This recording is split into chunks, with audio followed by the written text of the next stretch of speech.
If you're just starting out with Kingshot, the game throws a lot at you pretty quickly, building your village, defending waves, managing workers, and collecting resources. So today I'll walk you through the beginner tips that actually matter, the ones that make your early game smoother and help you grow faster without wasting time or resources.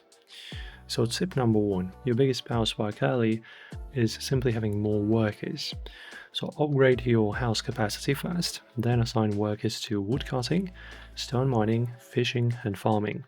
This keeps your production flowing and prevents resource bottlenecks later. Then, a common beginner mistake is upgrading every building you see. Instead, prioritize towers near choke points, storage so resources don't overflow, production buildings that feed your army, everything else can wait. Then, tip number 3. Kingshot maps usually include preset enemy lanes. Place your strongest towers along these routes, not randomly in open areas. And also use arrow towers for speed, cannon towers for splash damage, and magic towers for armored enemies.